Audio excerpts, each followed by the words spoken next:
3, about an hour ago, one of our supporters was arrested by men in mufti carrying guns. Number one, nobody should carry a gun into a polling unit. That's against the law. It's against the regulation. But you just see people behaving indiscriminately and behaving in the way they are behaving, oppressing and trying to intimidate our votes. But it won't happen. We won't be intimidated. We won't be oppressed. People can't just go around just like, how come it's only PDP supporters that have been arrested? Every day, you see APC supporters, doing all of the worst things imaginable, but nobody arrests them. Nobody even investigates them.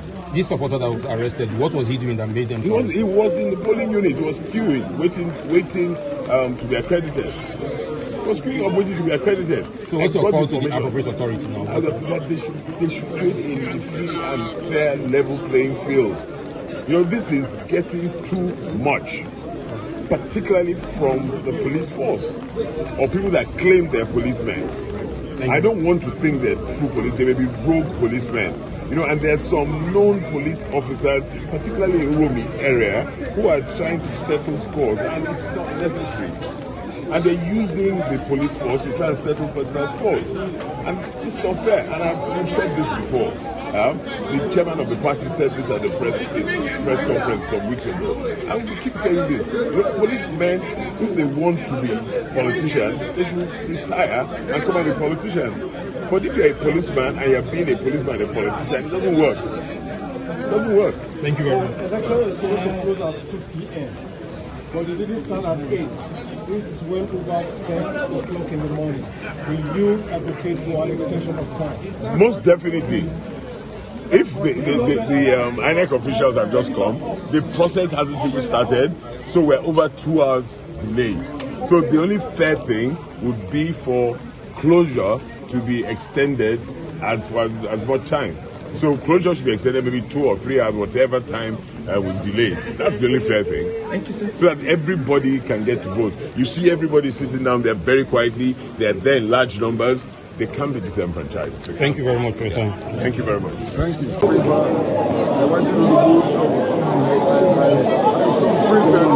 where you would imagine I was from printing, and I stuck it into the ballot paper. So that went well. I'm hopeful that that is the experience of every Edo voter. I'm not going to conclude that that is the experience of every Edo voter until we start to get the feedback.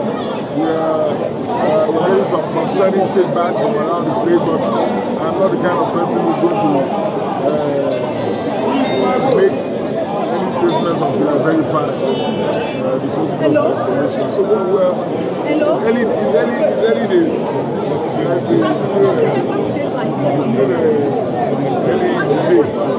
We will be observing the process as we go.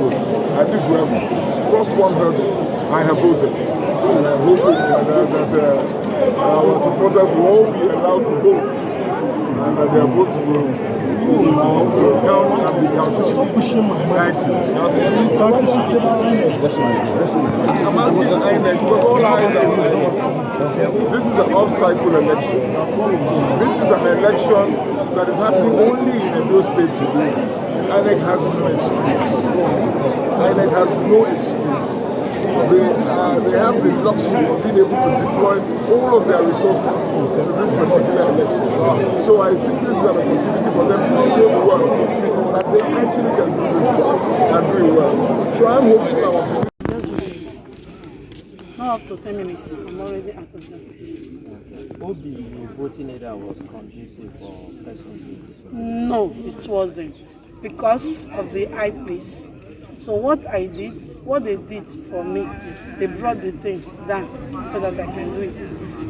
After that one, I put the paper inside the, then I bust myself. Morning.